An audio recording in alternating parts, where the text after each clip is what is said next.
오늘 우리가 함께 읽은 이 말씀은 시간적으로 보면은 유월절 직전의 주일입니다. 지금부터 2000년 전 정말 오늘 이 시간의 사건 여러분들과 함께 말씀을 나누려고 합니다. 장소는 감람산 벳바게와 베다니 그리고 예루살렘으로 가는 길 그리고 예루살렘 성전입니다. 지도를 한번 내려주시면 좋겠습니다. 예수님과 제자들은 여리고에서 출발합니다. 지도 맨 오른쪽보다 대략 한 25km, 30km 동쪽으로 떨어진 곳입니다. 여리고에서 출발하여 베다니, 지도의 맨 오른쪽입니다. 베다니에 도착하시고, 이 베다니가 이제 굉장히 중요합니다. 이번 한 주 내내 주님께서는 베다니에서 잠을 주무시면서 예루살렘을 들어갔다 나오시고 계속 이번 한 주 동안 고난주간 한 주 동안 그렇게 하실 것입니다. 베다니에서 벳바게로 올라갑니다. 벳바게가 조금 왼쪽으로 조금 위쪽으로 올라가 있는 바로 그곳입니다. 베트페이지, 벳바게. 그리고 나서는 벳바게가 내내 감람산인데 거기서 예루살렘이 빤히 내려다 보입니다. 감람산에서 보면은 예루살렘이 완전히 다 전모가 드러나게 내려다 보이는데 거기서 예루살렘으로 내려가시는데 겟세마네 동산을 관통해야만 예루살렘에 들어가십니다. 베다니에서 벳바게로 예루살렘까지는 대략 4km가 조금 안 됩니다.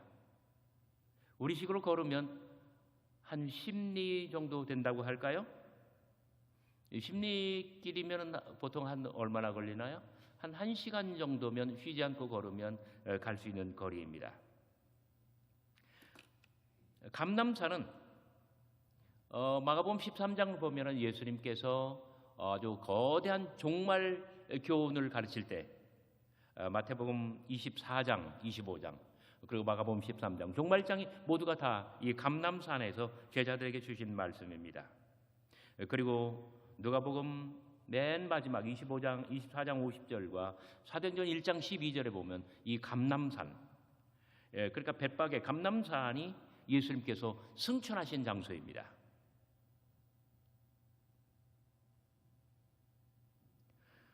마가복음 14장부터 16장까지 가는 순환사와는 아주 완벽하게 이 베다니와 오른쪽에 있는 베다니와 왼쪽에 있는 예루살렘 이 두 군데를 중심으로 해서 우리 주님께서 베다니에 머무시면서 지금 이 시간 예루살렘으로 들어가십니다.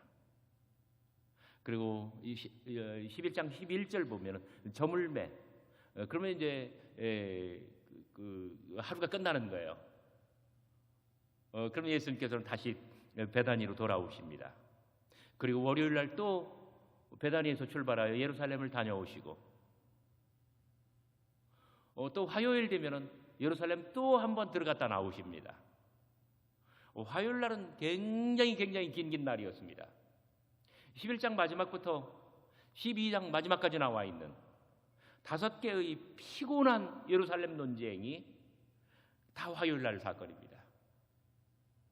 그리고 13장에 있는 그 긴 종말장이 모두가 다 화요일 사건입니다.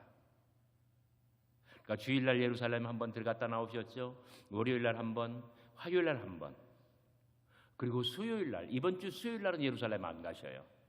그냥 베다니에 계시면서 그날 베다니에서 한 여인에게 기름 부음을 받으십니다. 수요일날 그 사건을 하시고 그리고 목요일날 예루살렘에 한 번 더 들어가십니다. 그리고 나서는 영영 돌아오지 못하십니다. 목요일날 예루살렘에 들어가셔서 거기서 최후의 만찬을 하시고 겟세마네 동산으로 올라가서 기도하시고 그리고 유다와 많은 사람들에게 체포되시고, 그리고 밤새 재판을 당하시고 사형 언도를 받으시고, 금요일 날 새벽에 빌라도에게 넘겨짐을 당하고, 오전 9시에 십자가에 달리시고, 정오에 하늘이 빛을 잃고 오후 3시에 예수님께서 마지막 숨을 거두십니다. 이렇게 종려주일부터 고난주간, 한 주간이 이렇게 시간이 흐릅니다.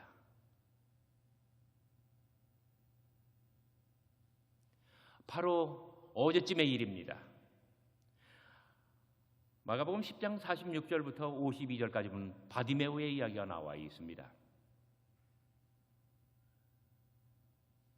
예수님께서 여리고를 빠져나와 예루살렘 쪽으로 유월절을 향하여, 그리고 예루살렘을 향하여 나아가실 때 길가에 앉았던 소경 한 사람, 바디메오, 디모의 아들 바디메오, 직업적으로는 거지였다고 합니다.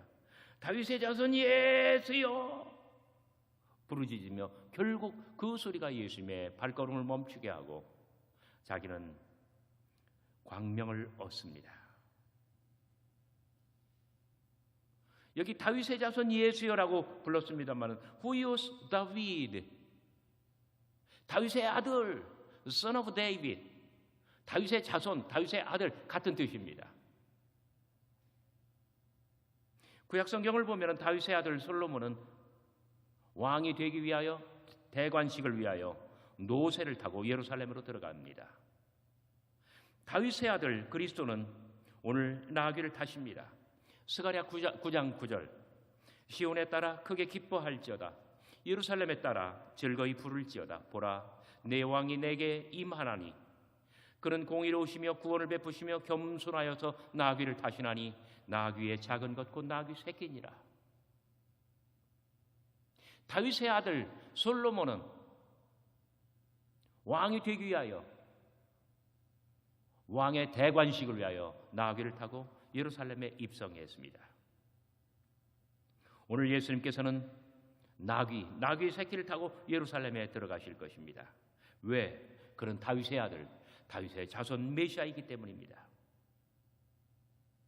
그 전에 11장 1, 2절 예수님께서는 제자 중 둘을 보내시면서 말씀하셨습니다. 너희는 맞은편 마을로 가라. 그리로 들어가면 곧 아직 아무도 타보지 않은 나귀 새끼가 매여 있는 것을 보리니 풀어 끌고 오라. 3절 누가 묻거든 주께서 쓰시겠다 하라. 호 큐리오스 아우투, 그의 주님께서 필요로 하신다. 여기 호 큐리오스, 주님이라고 하는 이 말은 여호와 하나님 그 뜻입니다. 여호와 하나님께서 이 나귀를 필요로 하십니다.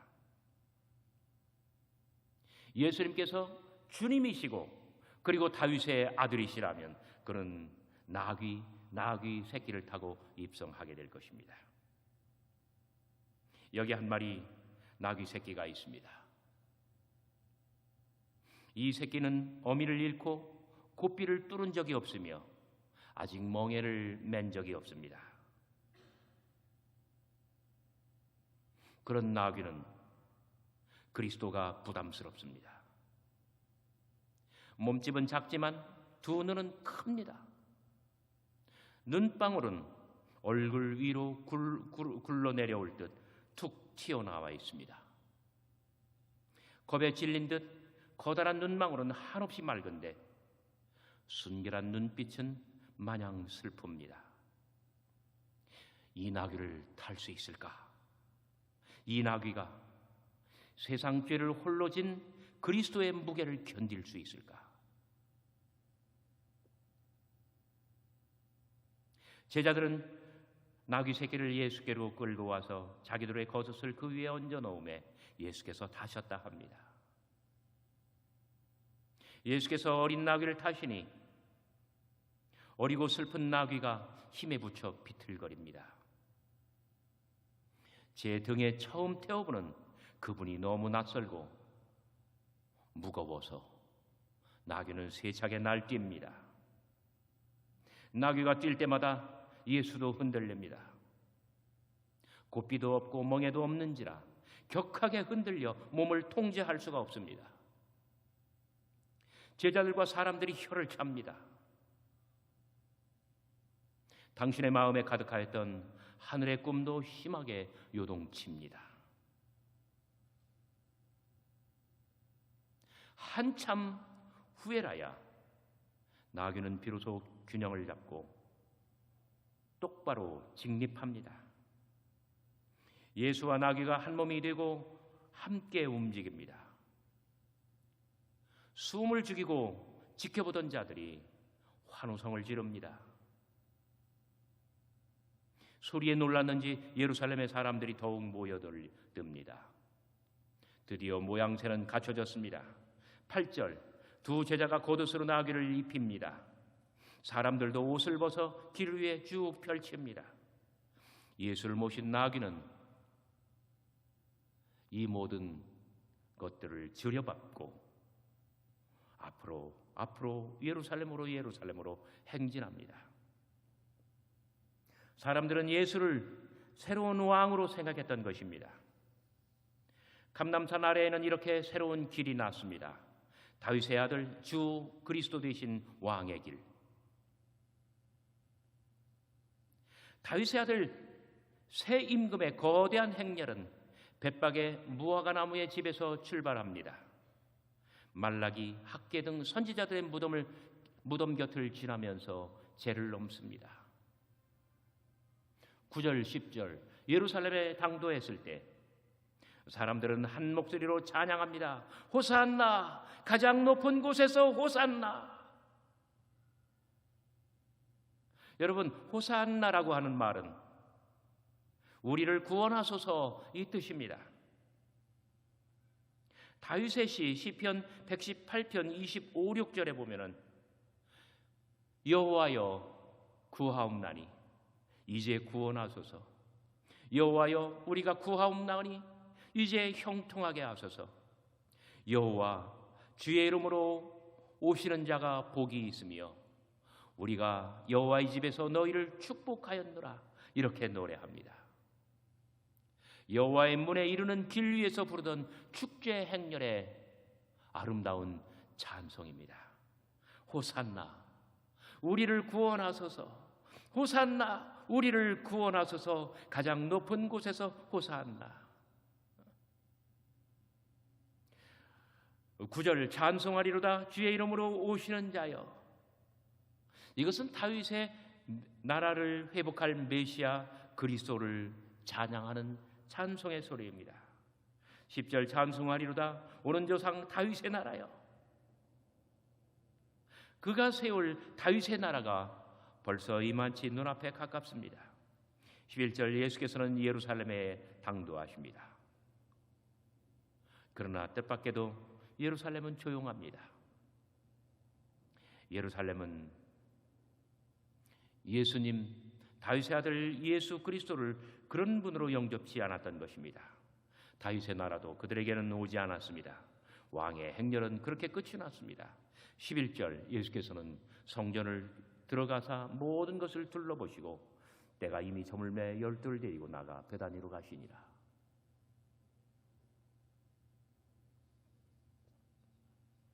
(2000년) 전 베다니부터 예루살렘까지 오늘 이 시간에 있었던 일들을 저는 여러분들에게 소개해드렸습니다. 대략 한 14년쯤 흘렀나요?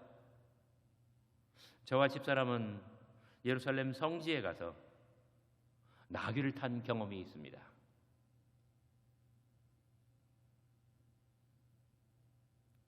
나바테아의 고도 페트라에 갔을 때입니다.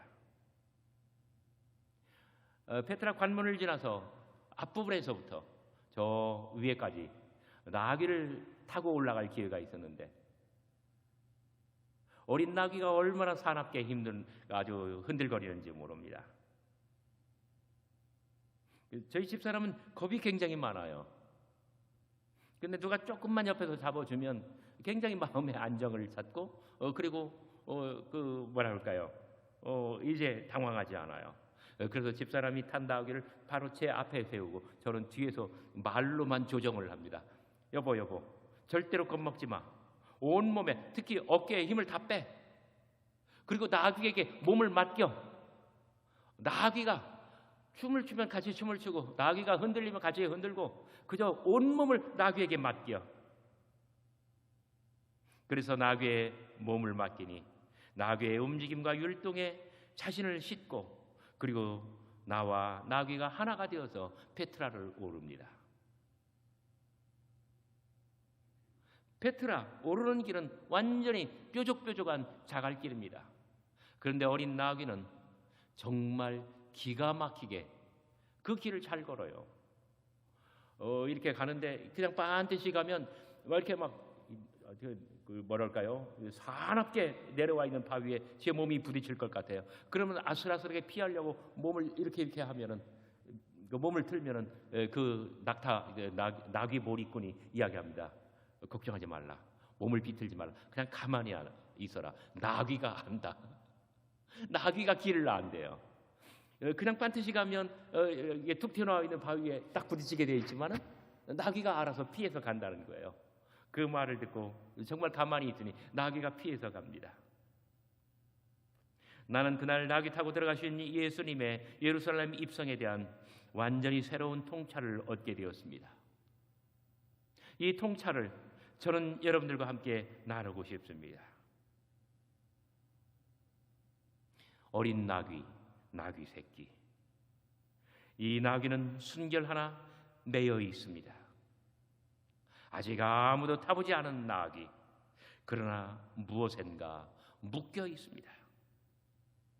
그 커다란 눈망울, 반짝반짝 투명하게 빛나는 그 커다란 눈망울, 그리고 말없이 순종하는 모습.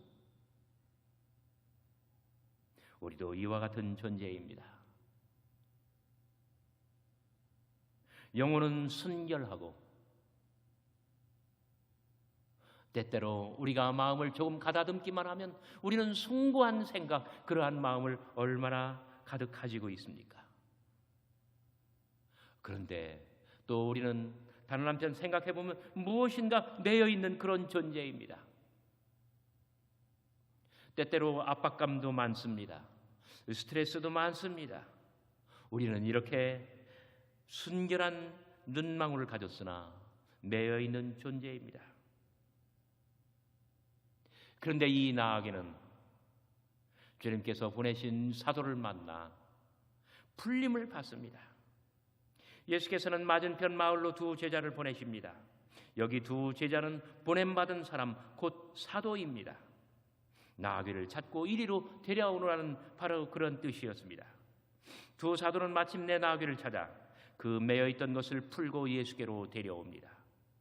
지금까지는 예루살렘 근처 어느 농부의 소유물이었으나 이제는 주님을 위해서, 하나님의 나라를 위해서 쓰임을 받게 될 것입니다. 우리 모두가 다 이러한 존재입니다. 세상에서는 죄의 노예였으나 이제는 예수 그리스도를 만나고 해방되어 우리의 매인 것이나 풀리는 것이나 다 주님 앞에 쓰임받기 위함이라는 것을 여러분 깨닫고 감사하시기를 바랍니다. 이 나귀는 예수님을 만나 자기 등에 예수님을 모십니다. 나귀는 이제 예수님을 모시는 존재가 되었습니다. 그리고 예수님을 모시고 예수님과 함께 예루살렘에 입성하고 신구약 성경 전체를 관통하는 가장 중요한 하나님의 구속사를 이루게 될 것입니다. 좀 유치한 생각이지만 저는 이런 생각도 해보았습니다. 자, 예수님의 신체 부위 가운데 가장 앞부분이 아마 코일 것 같아요. 그런데 나귀의 코가, 나귀의 머리가 예수님 코보다 먼저 예루살렘에 들어가는 거 아닙니까? 조금 유치하죠, 생각해봐도. 예수님께서는 그러지 않아도 8장 31절, 9장 31절, 10장 33, 4절 세 차례나 예루살렘으로 가겠다고 순한 예고를 말씀하셨습니다. 예루살렘으로 가서 이 구속사, 하나님의 구원사, 그 가장 큰 대업을 이루시겠다고 말씀하신 적이 있습니다. 예루살렘에 당도하여 거기서 장렬한 십자가 죽음을 맞이하기까지 고난의 먹구름 사이로 언뜻 영광의 햇빛이 비추어옵니다. 9장 처음에 보면은 예수님께서는 변모의 산에서 모양이 완전히 영광스럽게 변하셨습니다.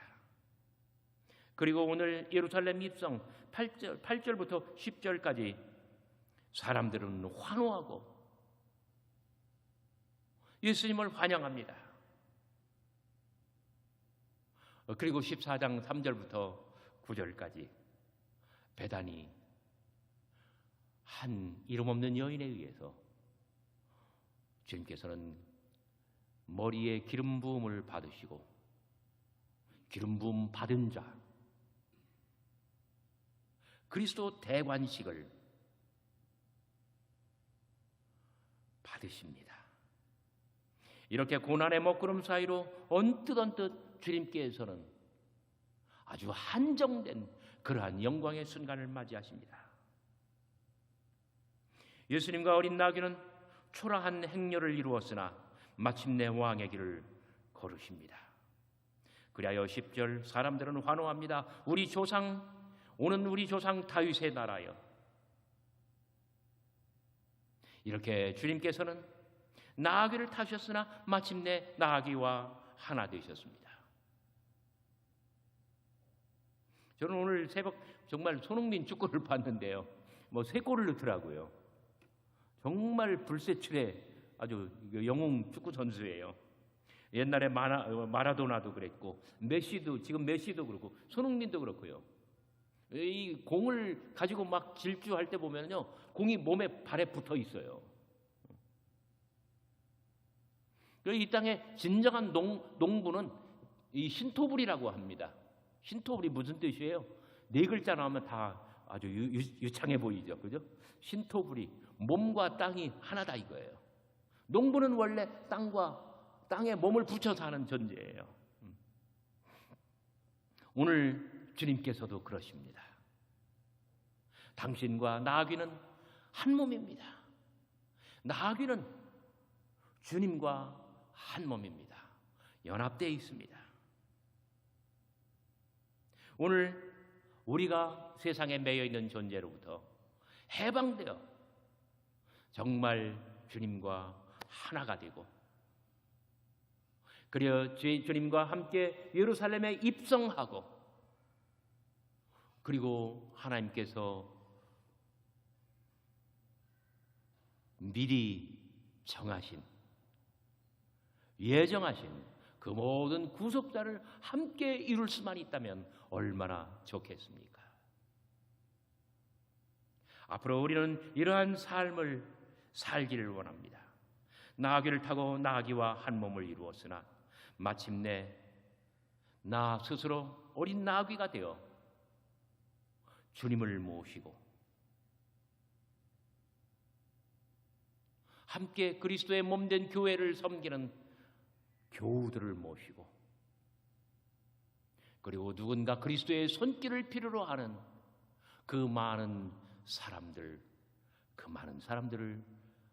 내 등에 모시고 그렇게 살아가는 저와 여러분이 되었으면 좋겠습니다. 이제는 정말 그리스도의 몸된 이 교회와 내가 하나가 되어서 나와 교회가 한 몸이 되어서 이 교회의 모든 살림이 내 살림과 같고 이 교회의 건강이 내 건강과 같고 이 교회의 아픔이 내 아픔과 같고 이렇게 정말 한 몸이 되어서 교회를 섬기며 하나님의 교회를 빛나고 밝고 영광스러운 그런 교회로 만들고 나도 그 가운데서 정말 영광된 그러한 존재가 되었으면 하는 마음에서 이 말씀 여러분들과 함께 나누었습니다. 기도하시겠습니다. 거룩하신 하나님, 순결 하나 매여 있었던 그 겁 많은 나귀가 주님을 모시고 예루살렘에 입성한 이야기를 함께 묵상해 보았습니다. 거룩하신 주님, 생각해 보면 저희가 다 이렇게 세상에서 매여 있는 존재고, 그리고 아직 아무도 모셔보지 못한 그러한 순결한 어린 나귀인 것 같습니다.